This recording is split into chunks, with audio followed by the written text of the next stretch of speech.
Voting begins for second phase of Jharkhand Assembly elections. 20 constituencies spread over 7 districts to go to polls.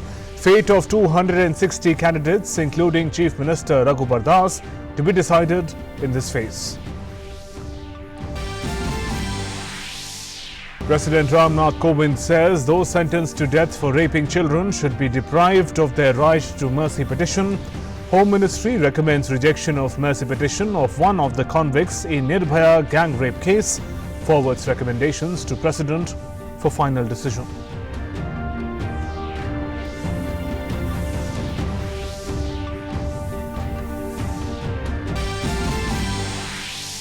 Unnao rape victim dies after battling for life at Safdarjung Hospital late last night. She was set ablaze in Bihar area of Unnao on December 5th and was later airlifted to Delhi for treatment.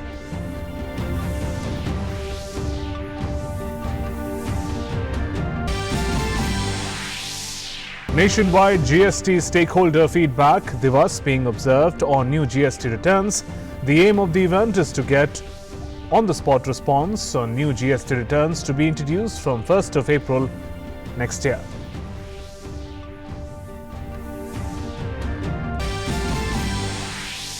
In international news, Saudi Air Force trainee kills 3 before being shot at US Navy base.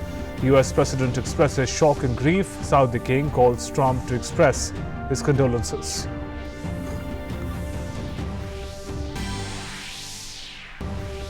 In sports, in 13 South Asian Games, India is on top with 173 medals, including 85 gold, 61 silver and 27 bronze on day 6. Indian athletes clinched 49 medals, comprising 23 gold, 20 silver and 6 bronze.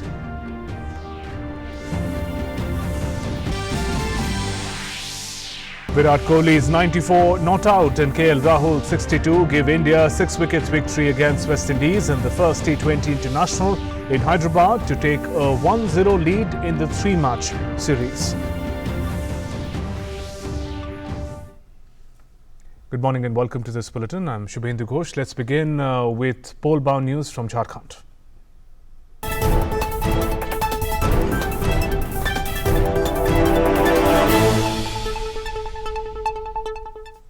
Voting has begun for the second phase of Jharkhand Assembly elections. Voting is being held in 20 constituencies spread over 7 districts. Polling began at 7 a.m. The polling will conclude at 3 p.m. at most of the constituencies due to security reasons. The 7 districts that go to polls today include East Singhbhum, West Singhbhum, Saraikela, Kharsawan, Ranchi, Khunti, Gumla and Samdega. More than 48 lakh voters will decide the electoral fortune of 260 candidates, including 29 women candidates. Prominent candidates who are in fray in this phase include Chief Minister Raghubar Das, Jharkhand Assembly Speaker Dinesh Oraon, Rebel BJP leader Saryu Rai, Congress leader Pradeep Kumar Balmuchu, Joba Manjhi and JMM's Champai Soren. Meanwhile, all arrangements are in place for free and fair polls.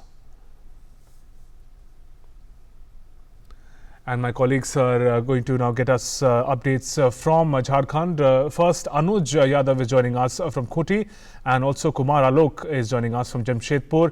Anuj, I'll come to you first. बताएं किस तरीके की तैयारी है? अभी करीब 7 बजे जो वोटिंग है वो शुरू हो चुकी है और खूंटी जो है हमें मालूम है कि नक्सलवाद से भी प्रभावित रहा है, तो कैसी तैयारी आप देख रहे हैं अपने आसपास?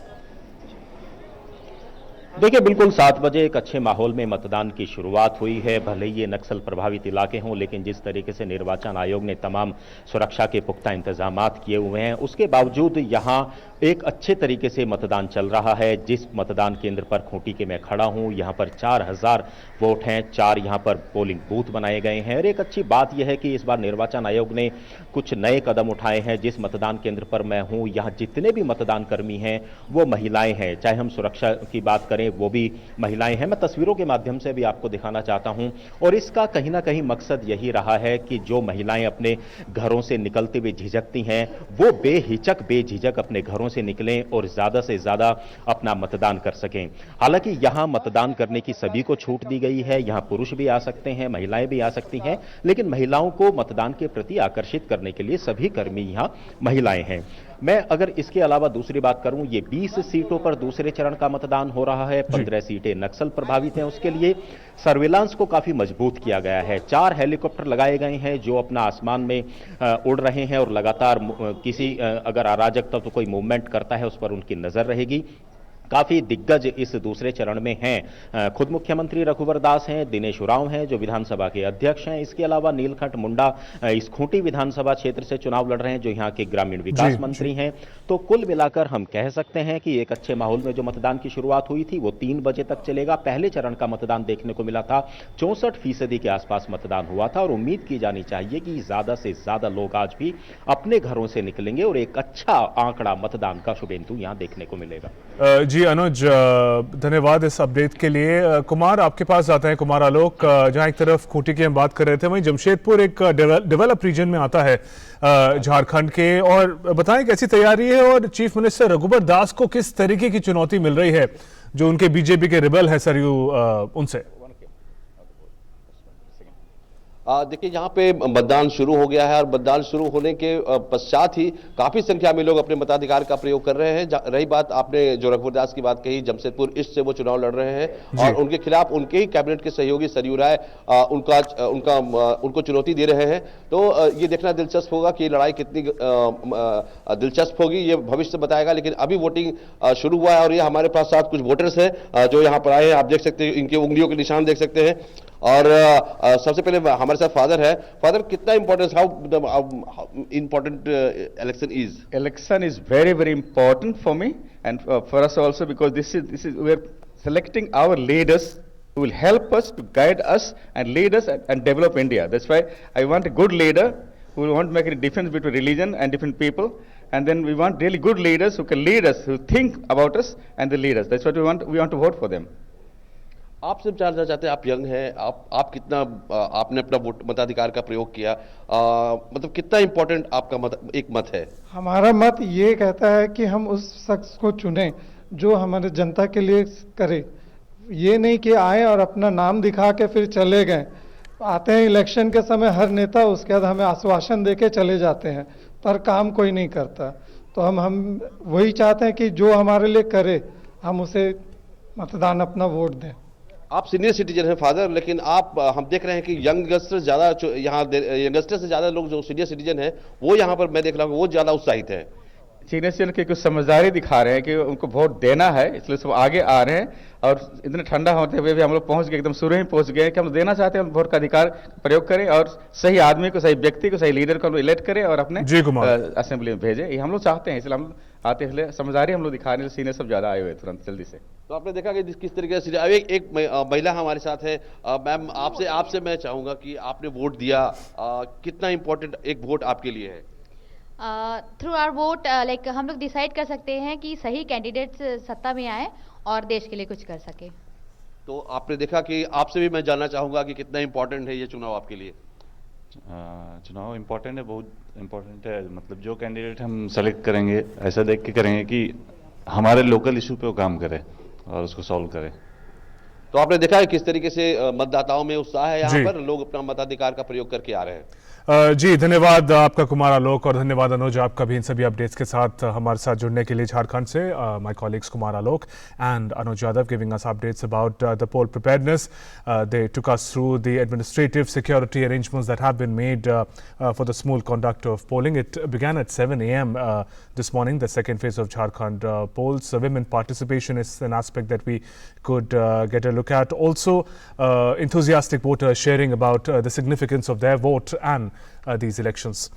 Moving on, the centre has rejected the mercy plea of one of the convicts sentenced to death in the 2012 Delhi gang rape case on Friday, reflecting the no mercy mood prevailing in the country where such crimes and criminals are concerned. President Ramnath Kovind has also mooted an idea where he suggested a relook the right to petition for mercy for those who are put to death row for raping little girls. Amid the ongoing calls for stringent action against rapists to ensure women's safety in the country, President Ramnath Kovind on Friday suggested that those convicted under the POCSO Act should be deprived of their right to a mercy petition.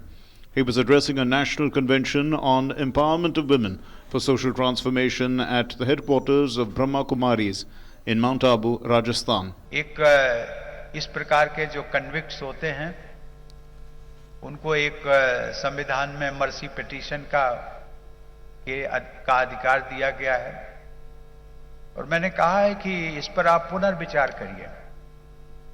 ये mercy petition के अधिकार को यदि ऐसे cases में जो POCSO act के तहत जो घटनाएं होती हैं उनको मर्सी पिटीशन के अधिकार से वंचित कर दिया जाए, उन्हें इस प्रकार के किसी भी अधिकार की जरूरत नहीं है। अब ये सब हमारी संसद पर निर्भर करता है क्योंकि उसमें एक संविधान होना, संविधान संशोधन होना। The President said that it is the responsibility of parents and family to instill moral values in boys and teach them to respect women. बेटियों पर होने वाले आसुरी प्रहारों की वारदातें देश की अंतरात्मा को झकझोर कर रख देती हैं। लड़कों में महिलाओं के प्रति सम्मान की भावना को मजबूत बनाने की जिम्मेदारी हर माता पिता की है, हर नागरिक की है, मेरी है, आपकी भी है। Meanwhile, the Ministry of Home Affairs has forwarded the recommendation of the Delhi government to the President to reject the mercy petition filed by one of the 4 men convicted in the 2012 Nirbhaya gang rape case. This has come 2 days after the file rejecting the mercy plea was sent by the Delhi Lieutenant Governor Anil Baijal to the Home Ministry. The file has been forwarded to the President for consideration and final decision. Vinay Sharma, who is one of the convicts in the gang rape and the murder of a 23-year-old paramedic student, had filed a mercy petition before the President Ramnath Kovind. The gruesome incident occurred on December 16, 2012. The brutality of the incident shocked the nation and it sparked public outrage, leading to massive protests across the country. With Sudhakar Das, DD India. Meanwhile, the centre has asked all states to take all possible steps for security of women, saying it was the highest priority of the government. In a letter to Chief Secretaries of all states, Union Home Secretary Ajay Kumar Bhalla has said, in the wake of unfortunate incidents of heinous sexual offences against women and girls reported recently, the Home Secretary has said safety of women and girls is a high priority for the government. While government has taken steps to strengthen legislative provisions to deal with such offences in a stringent manner for effective deterrence, it is imperative that police is easily accessible and is able to deal with any complaint on crime against women in a timely and proactive manner. The Union Home Secretary said that failure in this regard by any police official is a punishable offence. States and union territories were also requested to undertake refresher courses for police personnel on this essential aspect. The advisory said it is necessary to ensure that police personnel are much more responsive and sensitive in handling complaints of crimes against women and girls. Home Secretary said forensic evidence is critical for the delivery of justice, and all states and union territories are requested to review their capacities, identify gaps and take action for modernization of their forensic science labs. The rape victim from Uttar Pradesh's Unnao district died after battling for life at Safdarjung Hospital late last night. She was set ablaze on December 5th when she was going to Raebareli to attend a court hearing in the rape case filed by her. She had suffered more than 90% burns and was airlifted to Delhi after being shifted from a local hospital to Lucknow. Some other news now. A 3-day national conference of Directors General and Inspectors General of Police is being held in Pune. The theme of the conference this year is aimed at promoting scientific and forensic-based investigation as well as technology-enabled policing. A range of security issues will be discussed by top police officers from the states and central police organizations. National Security Advisor Ajit Doval, heads of central, investigative and intelligence agencies and paramilitary forces are attending this conference. The inaugural session was addressed by Home Minister. Prime Minister will address the DGP conference as well.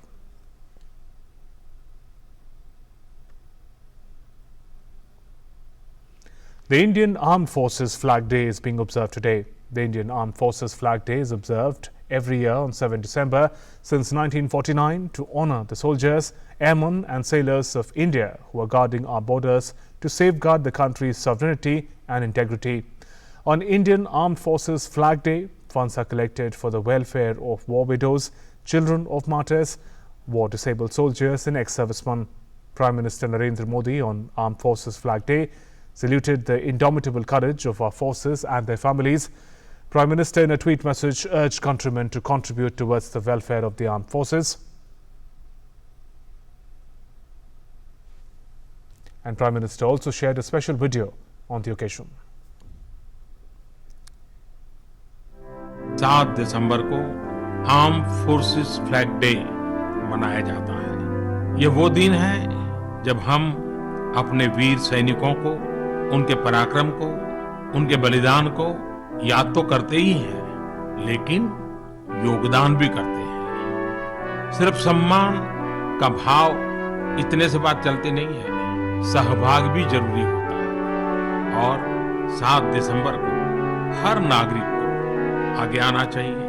हर एक के पास उस दिन arm forces का flag होना ही चाहिए और हर किसी का योगदान भी होना चाहिए। आइए इस अवसर पर हम अपनी आर्म फोर्सेस के अदम्य साहस, शौर्य और समर्पण भाव के प्रति कृतज्ञता व्यक्त करें और वीर सैनिकों का स्मरण करें।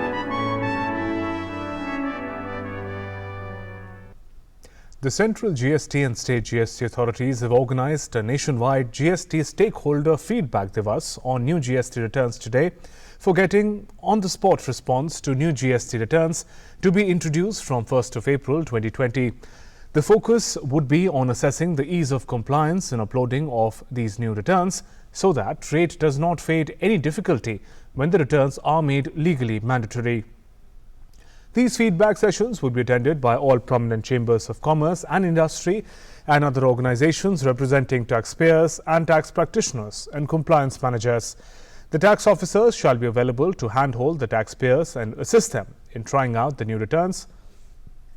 This is for the first time after introduction of GST that taxpayer consultation is being done on such a large scale. In some international news, a Saudi Air Force trainee opened fire at a US Naval Station in Florida on Friday, killing 3 people before being shot dead by the police. The shooting at the Naval Air Station, Pensacola, also left 8, including 2 sheriff deputies, injured. US President Donald Trump expressed shock and grief at the incident and said he was personally monitoring the situation. Meanwhile, Saudi Arabia King called the US President to express his condolences and sympathies for the families and friends of the warriors who were killed and wounded in the attack. At least 5 people died in a gas explosion that rocked a high-rise apartment building in eastern Slovakia on Friday. The blast, followed by a fire, affected 4 or 5 floors of the 12-story building. Firefighters informed local media, adding that the building was in danger of collapsing. The blast in eastern Slovak town of Prasar, about 410 kilometers from capital Bratislava, took place around midday on Friday. Firefighters were evacuating unknown number of people from the building, local police informed in a post on their official Facebook page. The OPEC group of oil-producing countries and their allies, including Russia, agreed on Friday to a production cut of 500,000 barrels per day in addition to their current agreement. According to a statement issued after the meeting, ministers gathered at OPEC headquarters in Vienna decided for an additional adjustment of 500,000 barrels per day, effective as of 1st January 2020. This would bring production of 1.7 million barrels per day below October 2018 levels.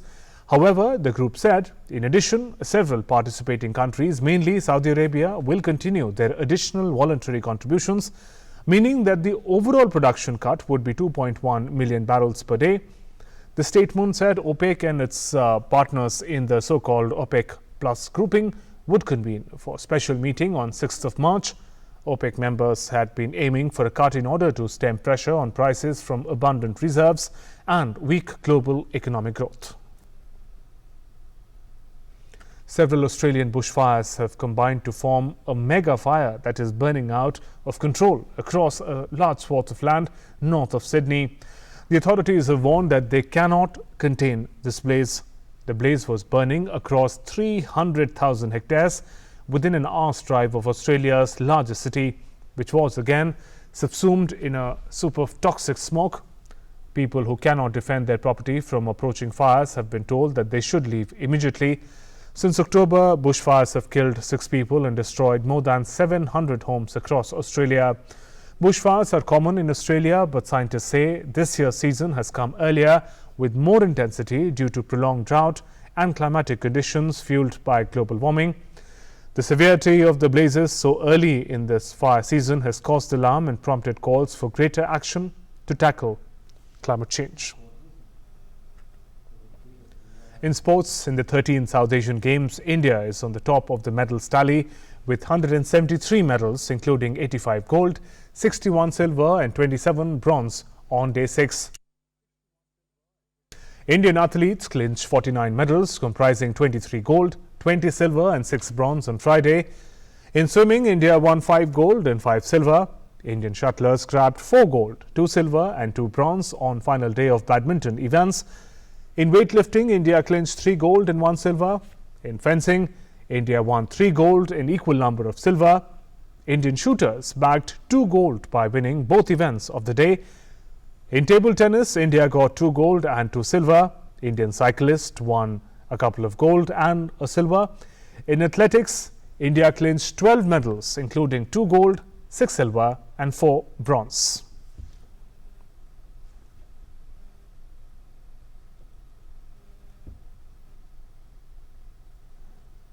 And on the second day of swimming events at the 13th South Asian Games in Nepal, Indian swimmers won 5 gold and 5 silver medals on Friday. In women's 400 meter, Richa Mishra clinched gold and Apeksha Deliala Fernandez bagged silver. In men's 200 meter backstroke, Srihari Natraj won gold. In men's 100 meter backstroke, Likhit Selvaraj Prema clinched gold and Dhanush Suresh won a silver medal, while in women's category, Anijam won gold. Kushagra Rawat grabbed gold in men's 1500 meter freestyle. यानी आपने कल भी एक स्वर्ण पदक जीता था, आज फिर एक आपको स्वर्ण मिला है, तो इस दोहरी स्वर्ण सफलता को आप कैसे देखती हैं? मैं बहुत खुश हूँ। ये मेरा पहला इंटरनेशनल मीट है और पहले 2 दिन में ही 2 गोल्ड, तो ये मेरे लिए बहुत बड़ी बात है और ये मेरे पेरेंट्स के लिए भी बहुत खुशी की बात है। अगले 3 दिन के लिए क्या प्लान है? अभी मेरे 3 और इवेंट बचे हैं और कोशिश रहेगी कि और गोल्ड आए और ये मेरी पहली मीट मेरे लिए इतनी सक्सेसफुल हो जाएगी। Some good news in cricket as well. Skipper Virat Kohli led his side to a thumping 6-wicket win in the first T20 against West Indies on Friday at Rajiv Gandhi International Stadium in Hyderabad. India took a 1-0 lead in the 3-match series. Put into bat first, West Indies scored 207 for 5, but India rode on superb innings from Virat Kohli and KL Rahul to overall the target, scoring 209 for 4 in 18.4 overs. With this, India has become the first team in history to chase down 200-plus totals twice. And now, weather updates from across the country.